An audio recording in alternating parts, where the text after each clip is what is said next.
Introdução. Jesus é o dono do lugar. Aviso grafite no muro de entrada da favela onde eu serei professora de teologia em igrejas pentecostais pelos anos seguintes. É junho de 2017 e a comunidade fica na zona norte do Rio de Janeiro. Chego para mais uma aula com alunos moradores da comunidade, irmãos e irmãs da igreja, pastores e líderes, membros e congregados, homens e mulheres. Não há nada de diferente no ambiente, comum para quem cresceu no Evangelho e já atua pastoralmente. Mas há mais de uma década como missionária na Assembleia de Deus em Santa Rita, bairro de Nova Iguaçu, município da Baixada Fluminense, enquanto conheço os novos alunos e ouço seus relatos de lutas diárias e experiências espirituais de libertação e livramento, conheço também a favela onde moram e a história que suas ruas contam. Jesus é o dono do lugar me soa como tema de campanha de culto de libertação, de vitória ou de conquista. Meses depois, em uma aula de introdução ao Novo Testamento, dois alunos entram em debate sobre qual deles havia vivido um verdadeiro encontro com Cristo. Ambos são conhecedores dos movimentos e das dinâmicas de guerra do comércio de drogas local, ou como é popularmente chamado, tráfico de drogas. O primeiro é um ex-bandido. Ele começa contando seu testemunho de conversão em um relato intercalado com línguas espirituais e relembra a experiência de um livramento de morte. Deus o havia livrado do tribunal do crime, afirma.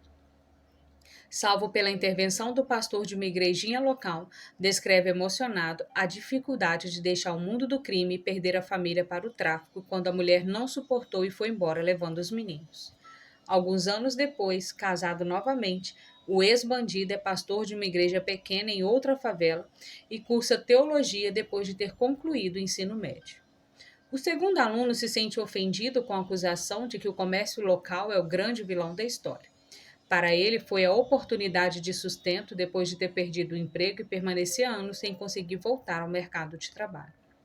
O estudante relata sua experiência de livramento de morte quando o dia de trabalho sua missão era garantir a segurança da comunidade. Não tem dia tranquilo, todo dia é dia, diz ele enquanto narra a ida ao posto que assumiria naquela noite. No meio da madrugada, uma tentativa de invasão da facção rival acionou o modo matar ou morrer. Surpreendido pelo inimigo que brota do nada, ele orou como quem não sabe se termina a prece vivo ou morto. Era ele ou eu, pastora? Eu orei na hora e disse: Senhor, se sou teu filho, segue esse homem para que ele não me tire a vida. E agora eu estou aqui, para a glória de Deus, em nome de Jesus. Não tenho coragem de perguntar como termina a história. Estamos todos emocionados pelos milagres de salvação que acabamos de ouvir. Os salvos de morte esperam de mim uma palavra que legitime suas experiências, onde Deus estava e havia realmente agido ou não, quando tudo que eu quero é abraçá-los e agradecer pela vida. Irmãos e irmãs, vamos orar e agradecer a Deus por essas vidas, porque o Senhor os ama e estão vivos para contar os seus feitos. Amém? Digo eu, buscando em mim respostas que não tenho para realidades que não conheço. O bandido e o ex-bandido, o dono da venda e o grafiteiro, alunos, pastores e pastoras, moradores agora de rosto conhecido e vida revelada. As favelas também se apresentam. A cada semana que volto às aulas ou a cada chegada a novos bairros dominados pelo tráfico, a declaração de posse anuncia a expansão do território conquistado em nome de Deus. As ruas das favelas dizem a quem pertence, sejam em desenhos, versos, assinaturas e grafites pintados nos muros, onde encontramos representações de guerras bíblicas, seja em músicas de louvor que tocam em caixas amplificadas nas calçadas do comércio, cujo som se mistura com o que vem das casas e bocas sintonizadas na mesma estação ou na oração pelo radinho de comunicação interna do movimento toda manhã. A realidade aparente, recente que encontro revela a força de um fenômeno religioso que se apresenta com novas identidades e diferentes experiências de conversão. A barulhenta ascensão dos novos movimentos pentecostais em territórios tradicionalmente afrocatólicos é impulsionado pelo sopro do espírito pentecostal que se manifesta de modo acelerado em periferias brasileiras. Identidades religiosas são ressignificadas pelas novas experiências sobrenaturais imbricadas às realidades de guerras constantes. Há algo novo no ar e me sinto impelida a me aprofundar nesse fenômeno. A pesquisa que deu origem a este livro nasceu e se desenvolveu da urgente necessidade de compreender e, quem sabe, responder como a experimentação e a autorrepresentação religiosa do traficante é redirecionada em contexto de transição do campo religioso local. E também da busca de entender de que maneira suas guerras frequentes são ressignificadas pelos discursos e pelas dinâmicas religiosas nas disputas de territórios pelo narcotráfico do Rio de Janeiro. São os resultados dessa pesquisa que desejo compartilhar nesse livro. Ao longo das próximas páginas, percorreremos ruas que se narram entre muros grafitados e louvores pentecostais, até a compreensão de como Deus o traficante se apresenta no cotidiano favelado. Começaremos olhando para os dados e as previsões apresentados no primeiro capítulo, ainda que insuficientemente atualizados devido às limitações impostas ao IBGE no período coincidente ao desenvolvimento da pesquisa que deu origem a este livro, em decorrência da pandemia de Covid-19. Esses e outros dados nos permitirão acompanhar a surpreendente transição religiosa das últimas décadas em territórios do Estado sob avanço acelerado conduzido pelos sopros pentecostais. Em seguida, acompanharemos as associações e as transições religiosas de traficantes tradicionalmente identificados com religiões afro-brasileiras que redirecionaram expressões e discurso de fé após serem alcançados individual e coletivamente pela pentecostalização dos territórios em que habita.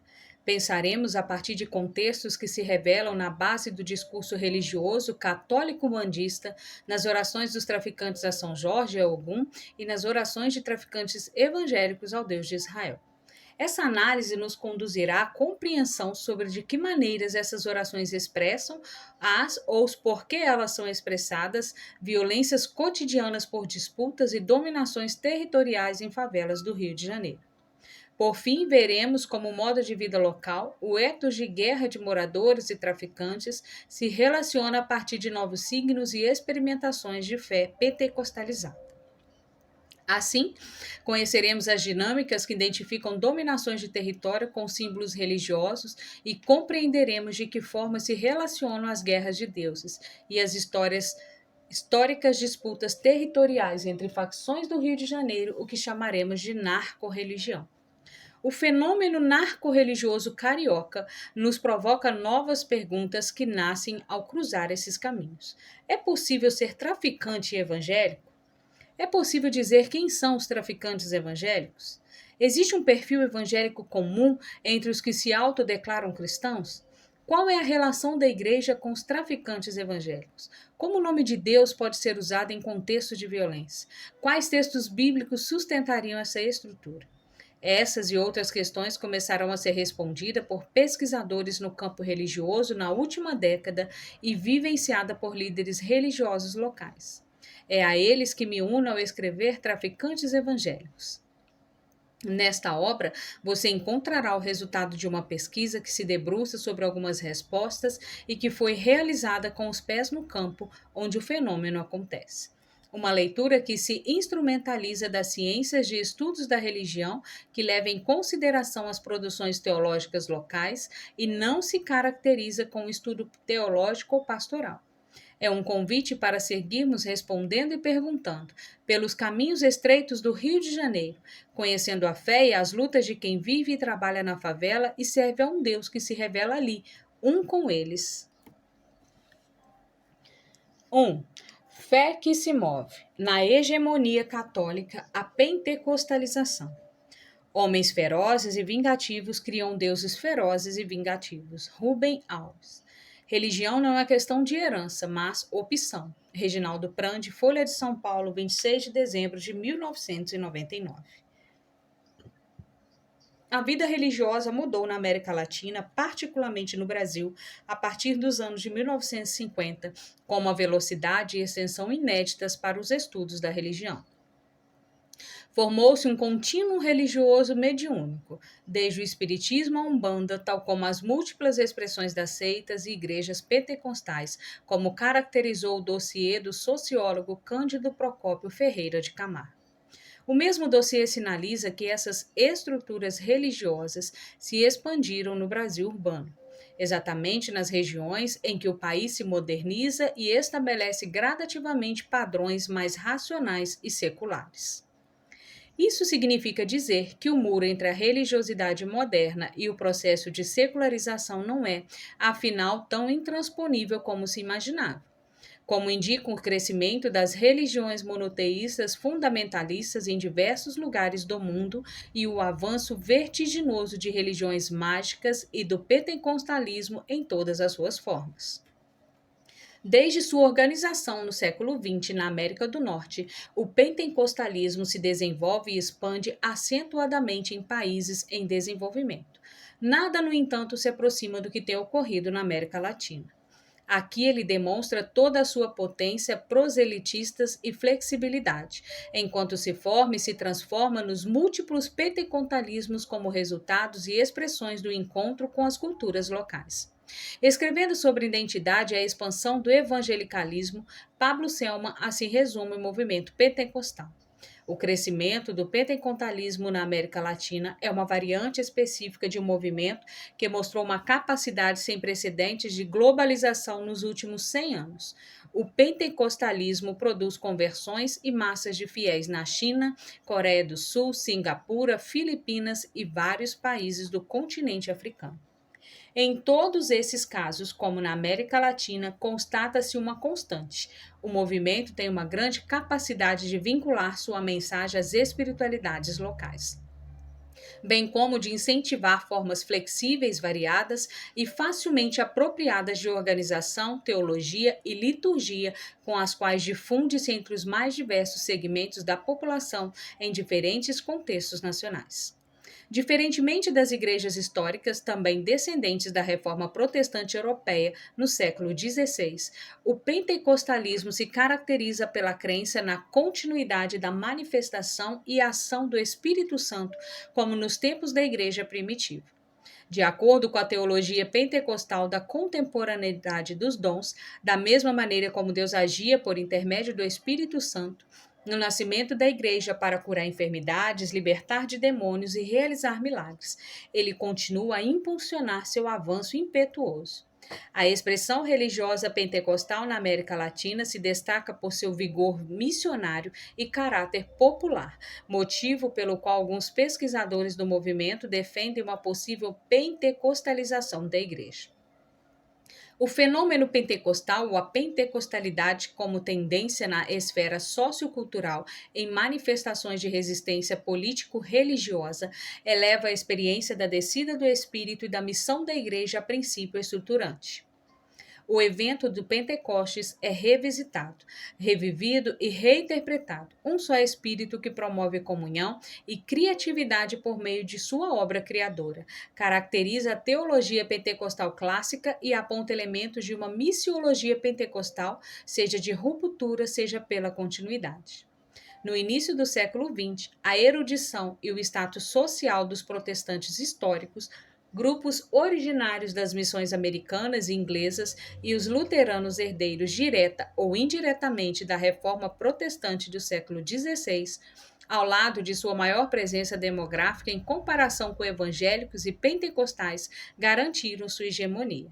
Já ao fim do mesmo século, a eficácia dos métodos de evangelização dos pentecostais lhes garantiu supremacia numérica e fez deles, apesar de sua maioria pertencer a classes sociais mais populares, o grupo predominante no mundo evangélico de cada um dos países da América Latina, como ainda nos relata Pablo Selman.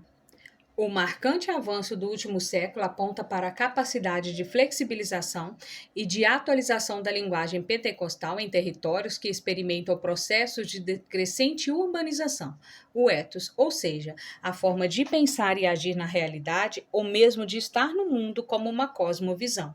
Pentecostal oferece esperança, libertação, proteção e pertencimento em lugares que enfrentam injustiça, violência, exploração e fragmentação sociais. Segundo o teólogo metodista José Mingues Bonino, a vitalidade do movimento transforma não só os adeptos do pentecostalismo, mas também força a Igreja Católica e outras de tradição histórica a uma nova dinâmica. Em artigo publicado na década de 1980, no periódico Christian Century, Bonino afirma que o pentecostalismo é a manifestação mais significativa e mais vigorosa do protestantismo latino-americano, destacando sua relevância para o futuro do protestantismo e do campo religioso em geral, além de sua importante projeção social.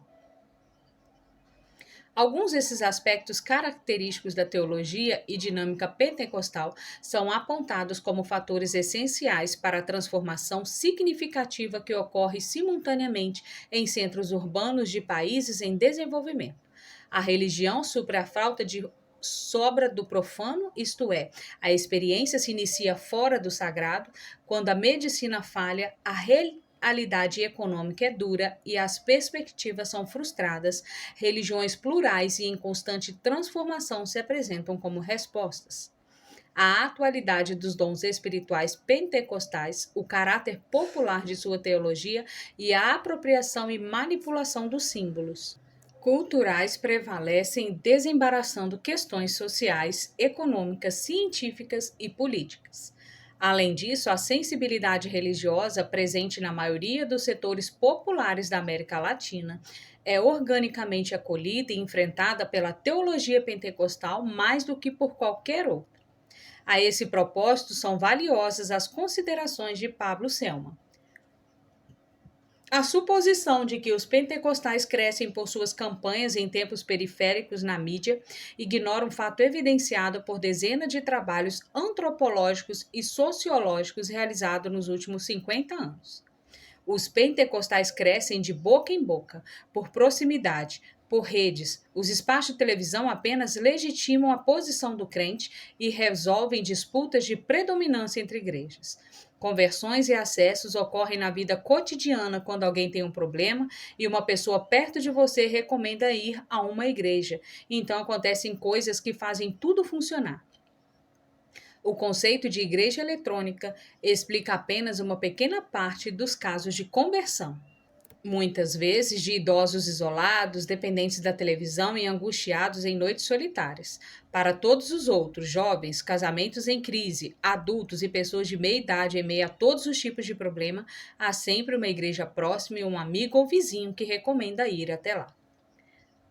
O surpreendente crescimento desse movimento, que emergiu de periferias urbanas norte-americanas, alcançou os latino-americanos, incluindo o Brasil, há pouco mais de um século. Ressignificando religiosidades e sincretismos, atravessou culturas e penetrou suas mais diversas camadas sociais e estilos de vida, mantendo sua maior relevância em setores populares marcados pelo abandono e pelo sofrimento social e pessoal. Brasil, a nação católica mais evangélica. O campo religioso brasileiro contemporâneo chama a atenção pela transformação daquilo que era tradicionalmente uma hegemonia, quase monopólio, católica, sincrética, mas oficial e legalmente católica. Uma hegemonia colonizadora exploratória que não conseguiu apagar as religiosidades dos povos originários, nem as trazidas em navio negreiros, mas a incorporou silenciosamente ao som dos batuques africanos e das pagelanças indígenas. O ethos religioso brasileiro se desenvolve tanto com ressonâncias africanas no catolicismo, como com impregnação católica nas religiões africanas e indígenas. Uma hegemonia que avança, se mantém e se alimenta a partir de uma modalidade diferenciada de pluralismo, já abordada pelo antropólogo Pierre Sanches. Há uma predominância do que, segundo Chance, seria elaborada e estruturada a cultura católico-brasileira. Citando as palavras do padre Júlio Maria, Sanches afirma que a brasilidade é permeada pelo catolicismo. O catolicismo formou a nossa nacionalidade. O ideal de pátria brasileira sem a fé católica é um absurdo histórico, tanto como uma impossibilidade católica. Contudo, a Igreja Católica percebe uma ameaça à sua posição definidora oficial e cultural. Tendo já perdido o monopólio na separação entre Igreja e Estado, agora vem em risco sua hegemonia. Se outrora parecia tranquilo o uso indiscriminado dos termos católico e cristão, hoje tal equivalência não é mais possível. É facultado ao povo ser cristão e ao mesmo tempo escapar legitimamente da influência da Igreja Católica. Em consequência, a relação entre o que era catolicismo popular e catolicismo oficial muda de natureza. Primeira pergunta: pois estará consciente a Igreja de que não se pode mais constatar empiricamente sua hegemonia em termos de religião no interior das camadas populares brasileiras? Parte dela, sem dúvida, mas não parece que a mesma afirmação possa ser generalizada.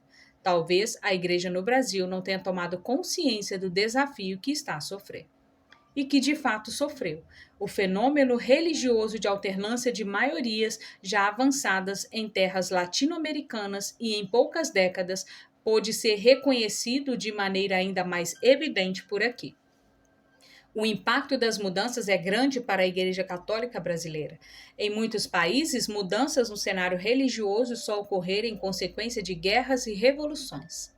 No Brasil, no entanto, elas pareciam mais uma onda silenciosa e inofensiva, até que dados de leituras sociais revelaram sua força e crescimento contínuo ao longo das décadas. Uma mudança na distribuição espacial das pessoas, no movimento de saída dos campos para os centros urbanos, exigiu uma ligeira adaptação da Igreja Católica que se comportou como um transatlântico, com muita demora para ajustar a rota, provavelmente pelo tamanho e rigidez de sua estrutura. Por sua vez, os evangélicos velozes atuaram como pequenas embarcações. Uma das explicações mais de fundo para o descréscimo católico é a sua grande dificuldade para acompanhar migrações internas que revolvem o Brasil contemporâneo. Onde os católicos mais diminuíram e os pentecostais e sem religião mais cresceram são as regiões das periferias metropolitanas e a fronteira de ocupação sem presença institucional católica. A estrutura eclesial católica centralizada e burocrática, centrada nas paróquias, não consegue acompanhar a mobilidade dos deslocamentos populacionais como as ágeis redes evangélicas. O crescimento pentecostal se potencializa entre os déficits dos católicos, principalmente onde esses não acompanham o processo de urbanização das sociedades modernas, e por suas próprias vantagens e flexibilidades organizacionais e discursivas. Para cada igreja católica por bairro, dezenas de outras evangélicas pentecostais surgem. Enquanto um sacerdote católico, depois de identificar sua vocação e escolher o celibato, permanece aproximadamente 7 anos para completar a formação ministerial pentecostais recém-convertidos e se tornam ministros em poucos meses, os novos ordenados permanecem em suas comunidades, entre familiares e junto a redes de apoio e se tornam ministros na igreja local e servem de prova da eficácia da mensagem transformadora dos evangelhos pentecostais. Segundo o pesquisador das religiões Ricardo Mariano, habitam no Brasil quase metade dos 50 milhões de evangélicos do maior continente protestante do mundo. Esse crescimento se dá sobretudo em países em desenvolvimento. Como vimos, o movimento pentecostal avança sobretudo em contextos periféricos, apresentando relação direta com o perfil socioeconômico local, a experiência de vulnerabilidade social e a vivência de abandono do poder público. A aceleração do crescimento é mais evidente entre classes sociais mais pobres e de menor índice de escolaridade, com maior contingente de analfabetos, menores salários e maiores taxas de desemprego. Vidas aglomeradas às margens em periferias e favelas, constituindo uma nova configuração de uma sociedade em transição, distante dos olhos do Estado e na experiência de realidades paralelas, configuram ambientes de vulnerabilidade sociopolíticas e de insegurança. Esses espaços são ocupados por redes de apoios evangélicas pentecostais que se propõem como resposta ou fuga aos desafios e sofrimentos, ressignificando os modos de ver-se e viver em territórios marcados pela violência e pelo abandono.